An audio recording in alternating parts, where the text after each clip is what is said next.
Next topic है आपका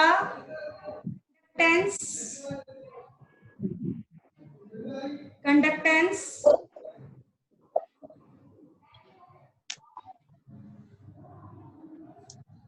of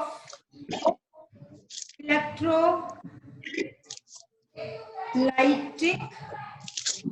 solution. Conductance of electrolytic solution. सबसे पहले मैं आप लोगों को बताऊंगी कंडक्टेंस दो तरह की होती हैं। एक तो आपने पढ़ा था जो मेटालिक कंडक्टर होते हैं और दूसरे आपके होते हैं इलेक्ट्रोलाइटिक कंडक्टर। हम यहाँ पर पढ़ेंगे इलेक्ट्रोलाइटिक कंडक्टर, लेकिन मैं फिर भी आप लोगों को ये बताऊंगी कि मेटालिक कंडक्टर और इलेक्ट्रोलाइटिक कंडक्टर में क्या डिफरेंस है। मेटालिक कंडक्टर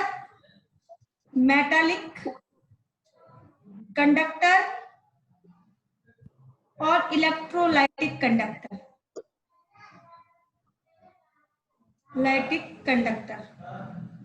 इलेक्ट्रोलाइटिक कंडक्टर वो जो आपने अभी सेल बनाए थे ना, इलेक्ट्रोलाइटिक सेल बनाए थे, उसमें आपने जो इलेक्ट्रोलाइट भरा था, ये उसकी फ्लो की वजह से होता है, उसमें जो करंट उसकी वजह से होता है।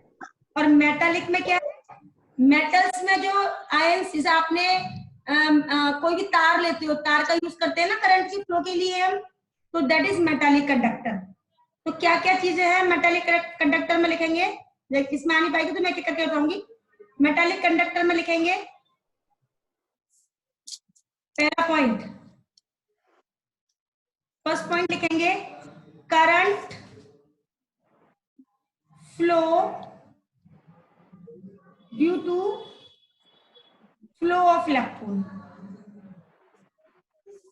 मेटालिक कंडक्टर में करंट जो फ्लो होता है वो इलेक्ट्रॉन के थ्रू होता है, और इलेक्ट्रोलाइटिक में लिखेंगे करंट फ्लो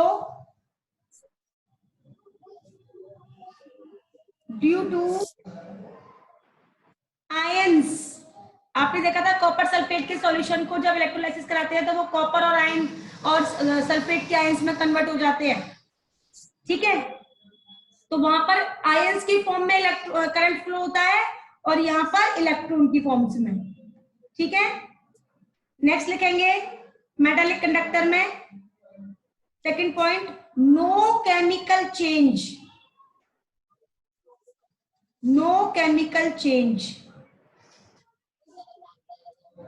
या नो केमिकल डिकम्पोजिशन। आपने देखा है आयरन का या कॉपर का जो वायर आप यूज करते हो करंट फ्लो के लिए, उसकी कंपोजिशन में कोई भी चेंज नहीं आता।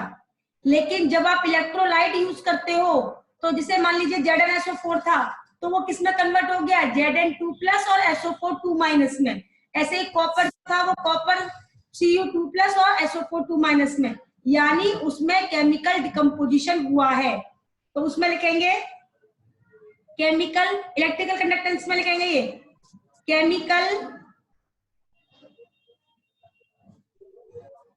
केमिकल डिकम्पोजिशन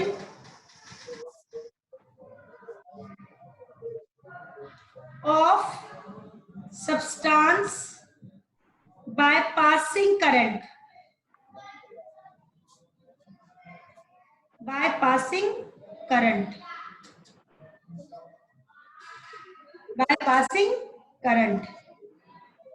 थर्ड पॉइंट लिखेंगे, देखो आपको याद होगा कि मेटालिक कंडक्टर होते थे, जब उसमें से इलेक्ट्रॉन निकल जाते थे तो उसमें सिर्फ पॉजिटिव चार्ज बचता था, उसे हम कैरेनल कहते थे। एग्जांपल देना इसका।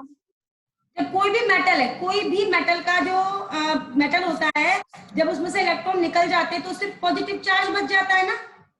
देखो मेटल जो होती है, जब आप उसे हीट करते हो या इलेक्ट्रिसिटी प्रोड्यूस करते हो, तो इलेक्ट्रॉन तो फ्लो करते हैं ऐसे, और जो पॉजिटिव चार्ज होता है ना, वो ऐसे ऐसे ऐसे ऐसे वाइब्रेट करता है ऊपर नीचे, ऐसे ऐसे वाइब्रेशन होती है ना। तो ये जो वाइब्रेशन होती है ना, इन कैरेनल्स की वजह से होती है, और इस कैरेनल्स की वजह से, और ये आपस में भी टकराते हैं और वाइब्रेट भी करते हैं, इस वजह से उस तार में एक रेजिस्टेंस क्रिएट हो जाता है। क्या क्रिएट हो जाता है, रेजिस्टेंस होता है। मतलब जब आप मेटल के कंडक्टर में से इलेक्ट्रॉन को निकाल देते हो, तो जो पॉजिटिव चार्ज बचता है उसे हम कैरेनल कहते हैं, और जो मेटल कंडक्टर में रेजिस्टेंस होता है वो इन पॉजिटिव चार्ज की वजह से होता है। तो थर्ड पॉइंट लिखिए, मेटल कंडक्टर में resistance is due to collision with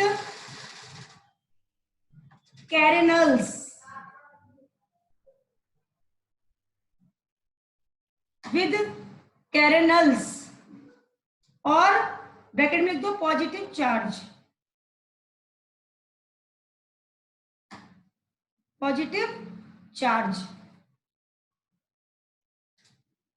ठीक है। इसमें लिखेंगे इलेक्ट्रोलाइटिक में third point, resistance is due to interaction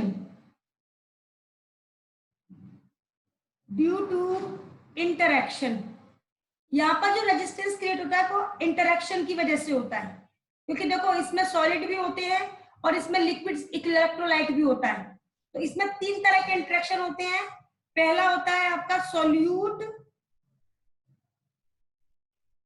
solute interaction,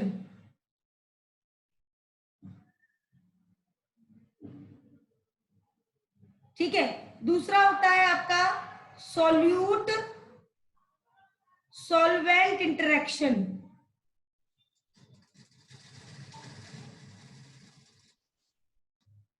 जैसे ZnSO4 का सॉल्यूशन बनाया आपने तो पानी में घोल के बनाया, तो सॉल्यूट ZnSO4 हो गया और सॉल्वेंट वाटर हो गया। तो ZnSO4 के एक सॉल्यूट का ZnSO4 के दूसरे पार्टिकल के साथ में जो इंटरेक्शन है दैट इज सॉल्यूट इंटरेक्शन, और ZnSO4 और वाटर के बीच जो इंटरेक्शन है that is solvent solute interaction, और तीसरा है आपका सॉल्वेंट इंटरेक्शन।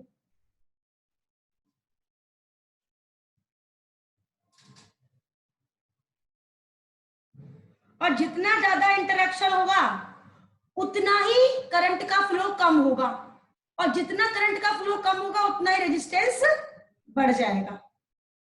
बात समझ में आ गई मेरी? चलिए नेक्स्ट लिखेंगे फोर्थ पॉइंट। देखो मेटालिक कंडक्टर में फिजिक्स में याद करो, जब टेम्परेचर बढ़ाते थे तो रेजिस्टेंस बढ़ता था कि घटता था? टेम्परेचर बढ़ाने पे? हाँ।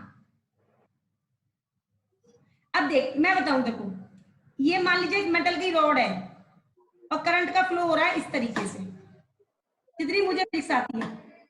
आपने इसे हीट किया, इसके जो पार्टिकल्स है ना वो ऐसे मूव कर रहे हैं, ऐसे, ठीक है। आपने इसे हीट किया, हीट करने के बाद में जो इलेक्ट्रॉन है वो ऐसे मूव करेंगे और जो कैरेनल्स है वो ऐसे मूव करेंगे और आपस में कोलिजन भी करेंगे, यही होगा। अब क्या होगा, ये मान लीजिए ये इलेक्ट्रॉन है और ये कैरेनल्स है और ये कैरेनल ऐसे मूव कर रहे हैं, तो इलेक्ट्रॉन जब जाएगा तो बीच में कुछ हिडन मिलेंगे इसको, कुछ बाधा मिलेंगी इसको। इससे क्या होगा, करंट का फ्लो जो है वो स्मूथ नहीं हो पाएगा, करंट का फ्लो जो है वो स्मूथ नहीं हो पाएगा।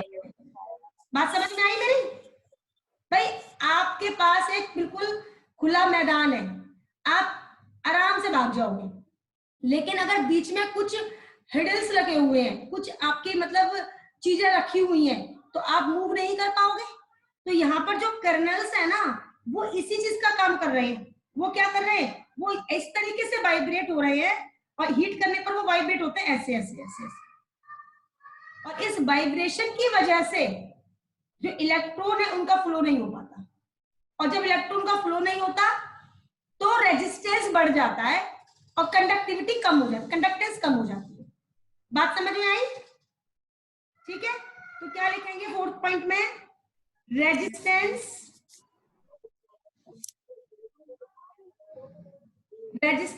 Increase when temperature increase, resistance increase when temperature increase.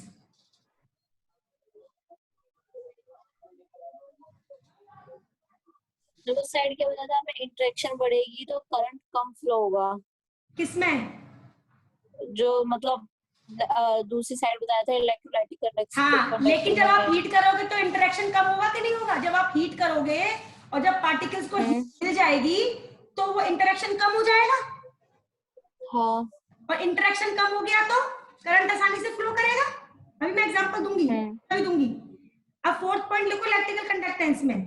देखो, मान लीजिए आपके Cu और Cu के बीच में फोर्स है, सॉल्यूट सॉल्यूट वाला, सपोज CuSO4 के बीच आपने हीट दिया।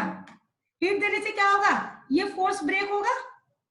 फोर्स ब्रेक होगा तो इसके आयंस अलग हो जाएंगे और इसके आयंस अलग हो जाएंगे, और जब आयंस अलग हो जाएंगे तो ये स्मूथली मूव कर पाएंगे। हाँ।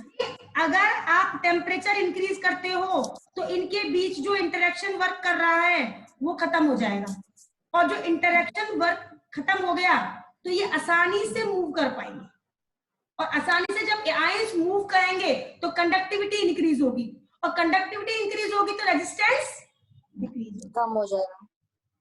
समझ में आ गई? तो लिखिए fourth point, temperature increase and interaction decrease and resistance also decrease। ये दिव्य कहां चला गया? and resistance also decrease।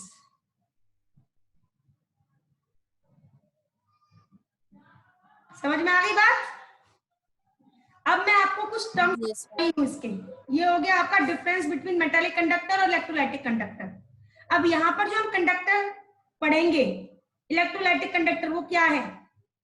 मान लीजिए आपने एक सेल लिया था ये, और इस सेल में आपने दो इलेक्ट्रोड ले लिए, एक ये और दूसरा ये, और इन दो अब इलेक्ट्रोलाइटिक कंडक्टर कनेक्शन करा रहे हो? है। अब क्या करा रहे हो, टॉपिक क्या है इसका? ये इलेक्ट्रिकल कंडक्टेंस ही पढ़ा रही हूँ मैं। Electrical okay. कंडक्टेंस डिफरेंस हो गया है, अब आगे बता रही हूँ इलेक्ट्रिकल कंडक्टेंस क्या है। आपने ये लगा दी बैटरी, ये पॉजिटिव पोल, ये नेगेटिव पोल, ये आपके इलेक्ट्रोलाइट है, सॉरी इलेक्ट्रोड है, और ये आपका इलेक्ट्रोलाइट सॉल्यूशन है। नोट करो, बहुत इंपॉर्टेंट टॉपिक है, क्योंकि आपका जो दूसरा एक क्वेश्चन मिनट। इसी में से आता है। पहले इसको समझाऊंगी फिर लिखाऊंगी आगे। अब देखो, यहां पर कंडक्टेंस होगी किसकी? ये जो इलेक्ट्रोलाइट आपने भरा है ना, इसकी कंडक्टेंस होगी। ये जो आपने इलेक्ट्रोलाइट इसमें भरा है ना, इसकी कंडक्टेंस होगी। और यहाँ पर एक चीज और मैटर करेगी, ये जो आपने दो इलेक्ट्रोड लिए हैं ना, इनके बीच क्या डिस्टेंस है? ये जो आपने इलेक्ट्रोड लिए हैं, इनके बीच क्या डिस्टेंस है वो फिक्स कर दी जाएगी पहले।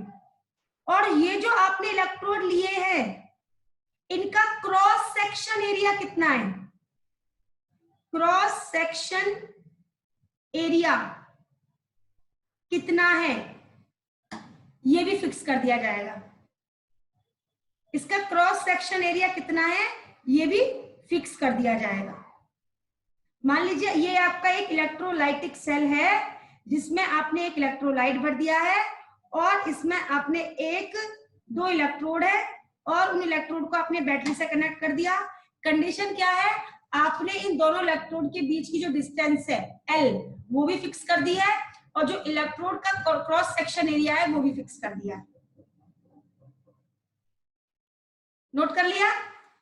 अब हमारे यस मैम। आता है सबसे पहले रेजिस्टेंस। रेजिस्टेंस क्या होता है आपका? R। ठीक है, ये किसके प्रोपोर्शनल होता है? Is inversely proportional to conductance. ये सब आपने पढ़े हुए हैं, इसलिए ज्यादा बताने की जरूरत नहीं है। कंडक्टेंस को हम G से रिप्रेजेंट करते हैं। Resistance R is inversely proportional to conductance, is inversely proportional to conductance, इसे हम G से रिप्रेजेंट करते हैं। अच्छा, आपने R का एक और फॉर्मूला देखा होगा, R is equal to rho L upon A, physics में पढ़ा होगा आपने, R is equal to rho L upon A। तो ये रो क्या है? रो है आपकी रेसिस्टिविटी, रेसिस्टिविटी। L क्या है? L है length between electrode.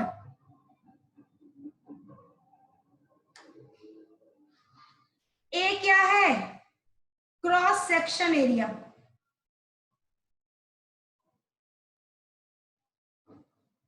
Cross section area, इतना नोट करिए, इतना नोट करिए।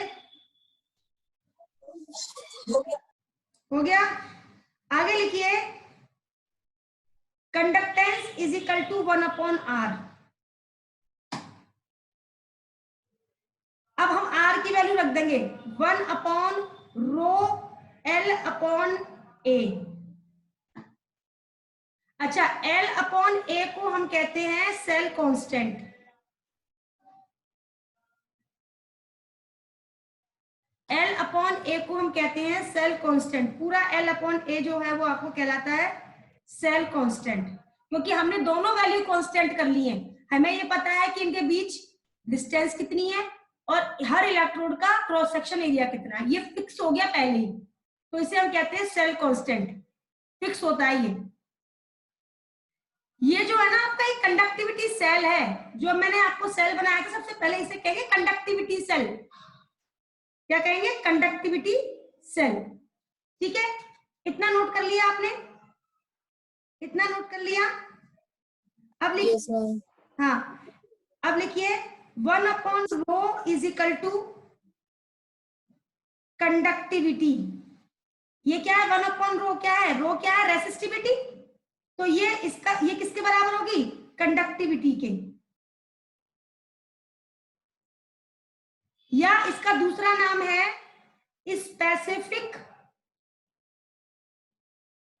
स्पेसिफिक कंडक्टेंस, या इसका दूसरा नाम है स्पेसिफिक कंडक्टेंस, कंडक्टिविटी या स्पेसिफिक कंडक्टेंस। नोट कर लिया?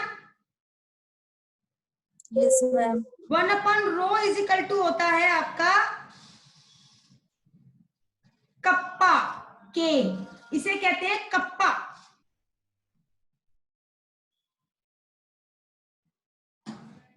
One upon rho is equal to kappa K, यानी 1 अपॉन रो किसके बराबर है? स्पेसिफिक कंडक्टेंस या कंडक्टिविटी। और कंडक्टिविटी या स्पेसिफिक कंडक्टेंस को रिप्रेजेंट करते हैं आप कप्पा से। किससे? कप्पा से। यानी ये क्या है? स्पेसिफिक कंडक्टेंस और कंडक्टिविटी। बहुत काम आएगी ये, पूरे चैप्टर में यही है, कंडक्टिविटी। नोट कर लो, नोट कर लो। हो गया मैम। अब आप देखो, हमने सेल कांस्टेंट लिया था, सेल कांस्टेंट को रिप्रेजेंट करते हैं आप जी स्टार से। सेल कांस्टेंट को रिप्रेजेंट करते हैं जी स्टार से। हमने स्टार्टिंग में फॉर्मूला लिया G is equal to 1 upon rho into L upon A। Rho into L upon A। ठीक है, तो 1 अपॉन रो किसके बराबर हो गया? 1 अपॉन रो किसके बराबर हो गया? कप्पा के इंटू L अपॉन A। ये 1 अपॉन L अपॉन A है, तो ये 1 अपॉन G स्टार के बराबर हो गया। 1 अपॉन G स्टार के बराबर हो गया, क्योंकि 1 अपॉन L अपॉन A है, और L अपॉन A किसके बराबर होता है? L अपॉन A किसके बराबर होता है? G स्टार के। L अपॉन A किसके बराबर होता है? G स्टार के। तो G हमारे क्या पास फॉर्मूला आया? G is equal to K kappa into 1 upon G star. तो आगे नोट कर लिया, लिखिए yes ma'am. K is equal to G into G star, K is equal to G into G star, यानी आप ये कह सकते हैं conductivity is equal to conductance into cell constant,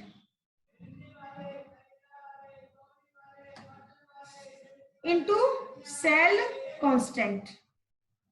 बहुत इंपॉर्टेंट फॉर्मूला है, याद कर लेना इसको, नोट कर लो इन दोनों फॉर्मूले को। Conductivity is equal to conductance into cell constant. अब इनकी यूनिट देखो, देखो G क्या होता है 1/R, 1, और इसकी यूनिट होती है R की ओम,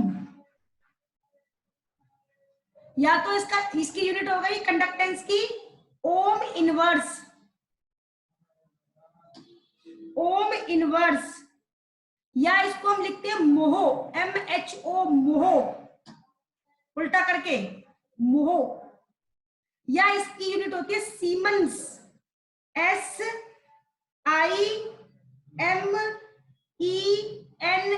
ये यूनिट चलेगी यहां पर, हम सीमेंस ही यूज करेंगे सब जगह कंडक्टेंस की यूनिट। मैम एक बार दोबारा बताना क्या MHO है एक तो।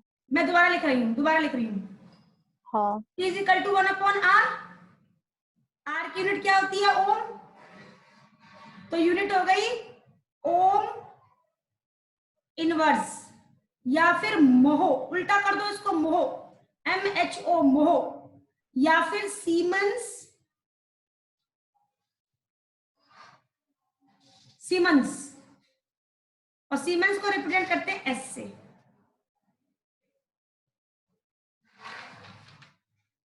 हो गया। नोट कर लिया। अब लिखिए सेल कांस्टेंट की वैल्यू, वो यूनिट, सेल कांस्टेंट क्या होता है आपका L/A, हम L को सेंटीमीटर में लेते हैं और A को सेंटीमीटर स्क्वायर में, कट गया सेंटीमीटर, तो ये हो गया सेंटीमीटर -1, या फिर अगर मीटर में होगा तो मीटर -1, कुछ भी, दोनों में से कोई भी, या तो सेंटीमीटर -1 या मीटर -1। नोट कर लिया।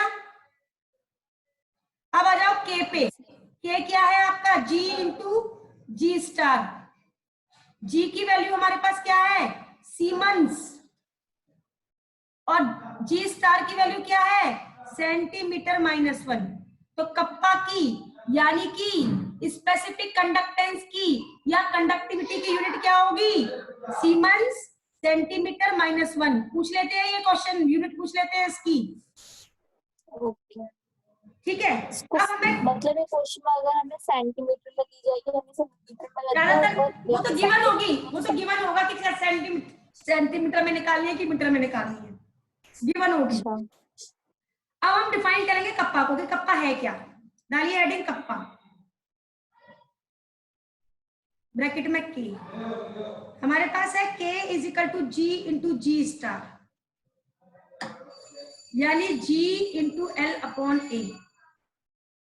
मान लीजिए आपके पास let L is equal to 1 centimetre और A is equal to 1 centimetre square. अच्छा ये चीज बताओ वॉल्यूम क्या होता है, वॉल्यूम का फॉर्मूला क्या होता है एरिया इंटू लेंथ। अगर मैं 1 सेंटीमीटर लेंथ मान रही हूँ और 1 सेंटीमीटर स्क्वायर एरिया मान रही हूँ, तो इसका वॉल्यूम मैं लिख सकती हूँ 1 सेंटीमीटर क्यूब, 1 सेंटीमीटर क्यूब, और 1 सेंटीमीटर क्यूब जो होती है ना वो 1 ml के बराबर होती है, नोट कर लो इस चीज को, 1 सेंटीमीटर क्यूब जो होती है वो 1 ml के बराबर होती है, इसे 1 cc भी कहते हैं, इसे 1 cc भी कहते हैं, सेंटीमीटर क्यूब cc, ठीक है। यानी आपने क्या कहा V is equal to 1 ml, आपने मान लिया कि जब लेंथ 1 सेंटीमीटर है जब एरिया 1 सेंटीमीटर क्यूब है तो वॉल्यूम 1 ml है, उस केस में K किसके बराबर हो जाएगा? G के। क्यों? क्योंकि K इज इक्वल टू क्या था? G into L upon A। ये 1 से हो गया, ये भी 1 से हो गया, तो K किसके बराबर हो गया? G के। K किसके बराबर हो गया? G के। तो लिखिए, लिखिए the conductance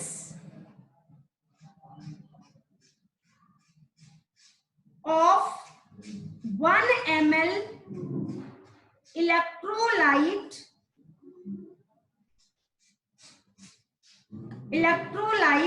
solution is called specific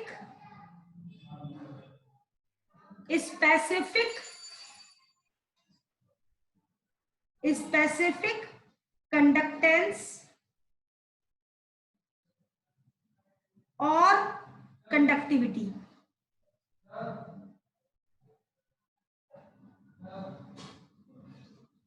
यानी conductance of 1 ml electrolyte solution is called specific conductance. यानी इसको और शॉर्ट में लिख लो। नोट कर लिया? ये नोट कर लिया? yes, लिखो conductance of 1 ml electrolyte solution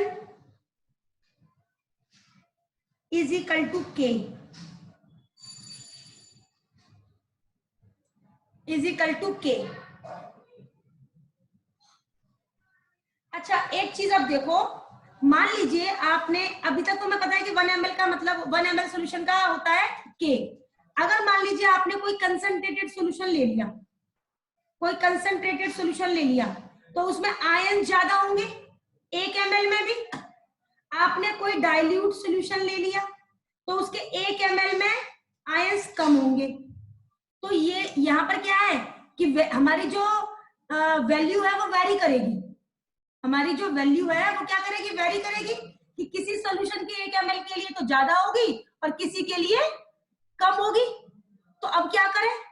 तो इसके लिए एक टर्म ढूंढा गया, इसके लिए एक नया टर्म ढूंढा गया, मोलर, डालिए heading, molar conductance. Molar conductance, और जिसको कहा गया कैप एम। ऐसे बनाइए, कैप एम,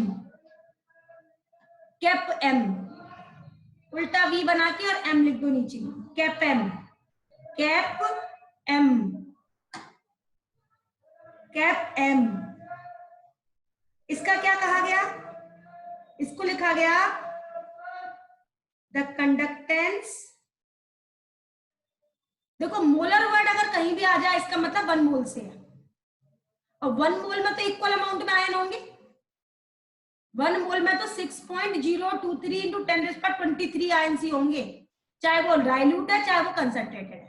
तो कंफ्यूजन का कोई चांस है नहीं। तो लिखिए conductance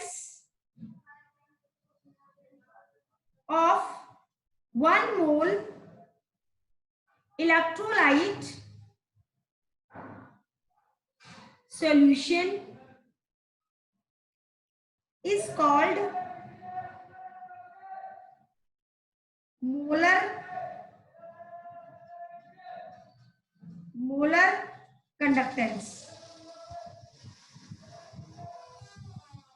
cap m, molar conductance cap m, molar conductance cap M. Note करो इसको।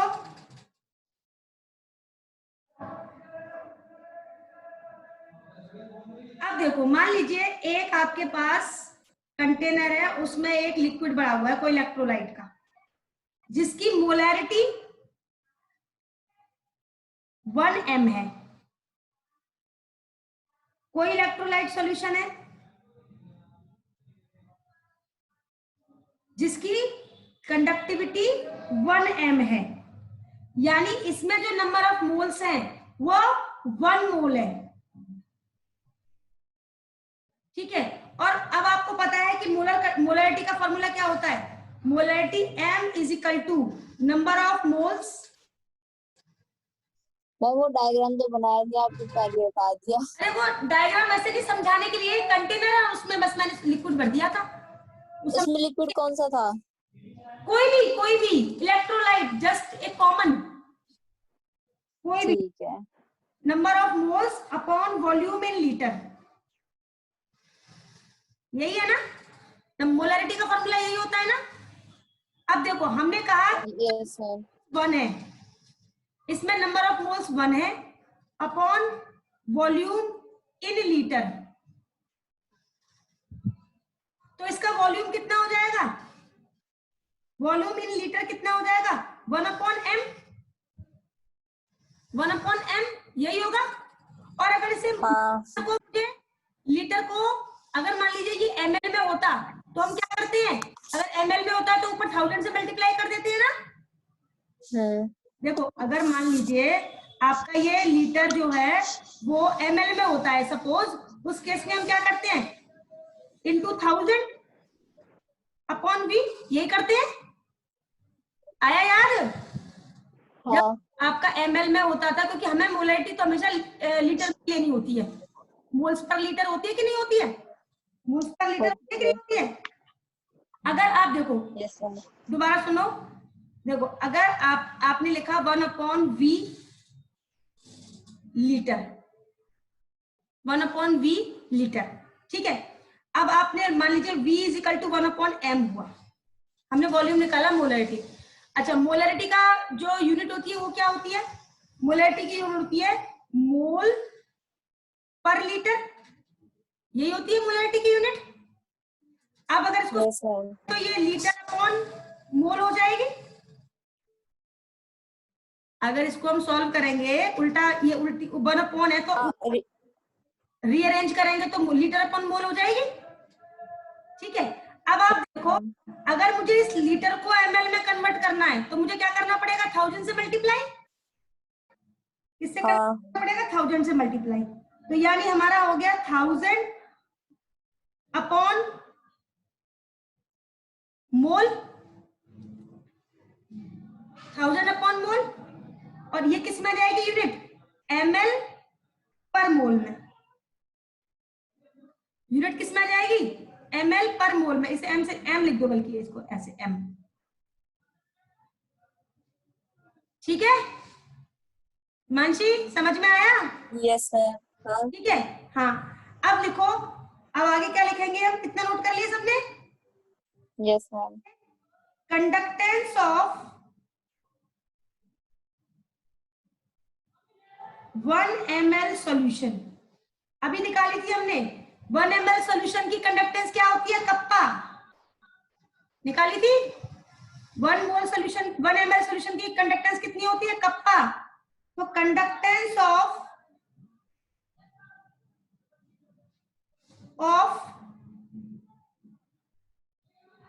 1000 upon ml, 1000 upon ml solution कितनी हो जाएगी, कप्पा इंटू 1000 अपॉन m। और ये 1000 अपॉन m क्या है, 1000 अपॉन m ml क्या है, 1 मोल वॉल्यूम, 1 मोल सॉल्यूशन का वॉल्यूम है, 1 मोल सॉल्यूशन का वॉल्यूम है। 1000 अपॉन m क्या है, 1 मोल सॉल्यूशन का वॉल्यूम है, हमने स्टार्टिंग में ही 1 मोल बोल दिया है उसको। ठीक है, तो 1 मोल सॉल्यूशन का जो कंडक्टेंस होती है वो क्या होती है आपकी, कैपm। यानी आपके पास एक फॉर्मूला बन के आया, कैपm is equal to k into 1000 upon m। दोबारा समझाऊं, दोबारा समझाऊं, आ गया। आ गया, चलो ठीक है। इसे कहते हैं मोलर कंडक्टिविटी, क्या कहते हैं, मोलर कंडक्टिविटी। इसमें k क्या है, k तो है आपकी कंडक्टिविटी, और m क्या है, मोलैरिटी, m क्या है, मोलैरिटी।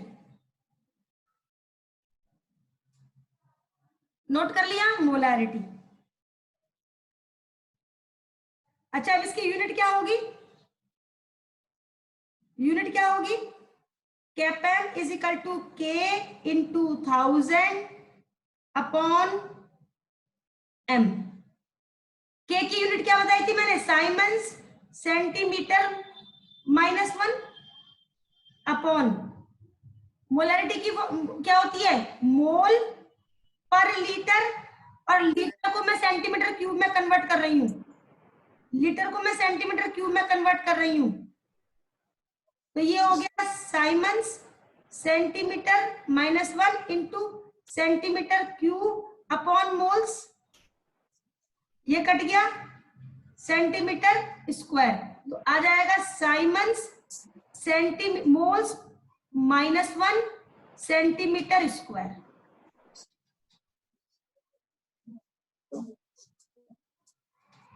ठीक है, साइमंस सेंटीमीटर स्क्वायर मोल -1, ये तो हो गई मोलर कंडक्टिविटी। अब लिखो नेक्स्ट है इक्विवेलेंट कंडक्टिविटी। इक्विवेलेंट कंडक्टिविटी,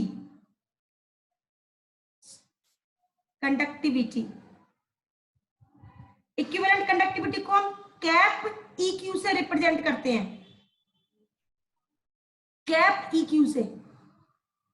इसमें क्या है, जैसे मोलरिटी में आपने नंबर ऑफ मोल्स लिए थे, इसमें नंबर ऑफ ग्राम इक्विवेलेंट लेते हैं। मैंने आपको 11th के फर्स्ट चैप्टर में बताया है ग्राम इक्विवेलेंट क्या होते हैं। नॉर्मलिटी निकालने के लिए हम यूज करते हैं normality is equal to number of gram equivalent upon volume in litre. जैसे मोलरिटी निकालते थे वैसे ही नॉर्मलिटी भी निकालते थे। तो लिखिए conductance of one equivalent electrolyte solution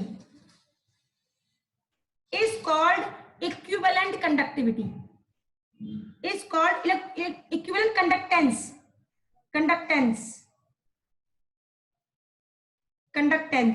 equivalent conductance। Note कर लिया?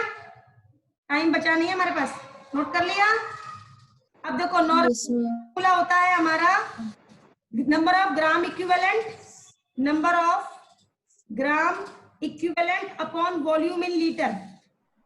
अब हमने मान लिया कि 1 ग्राम नंबर हमारे पास जो है नंबर ऑफ ग्राम इक्विवेलेंट है, नंबर ऑफ ग्राम इक्विवेलेंट हमारे पास 1 है। तो ये हो गया N is equal to 1 upon, ठीक है, तो V लीटर में कितना हो गया आपका 1 अपॉन N, जैसे पहले किया था, तो जाओ फटाफट। ठीक है, तो ml में कितना हो जाएगा 1 अपॉन कितना हो गया 1000 अपॉन N। तो ये आ गया, ये कितनी आ जाएगी आपकी, सेम वैसे ही करनी है हमें, K इंटू 1000 अपॉन N। जैसे मोलर कंडक्टेंस निकाली थी वैसे ही इक्विवेलेंट कंडक्टेंस निकाल देंगे।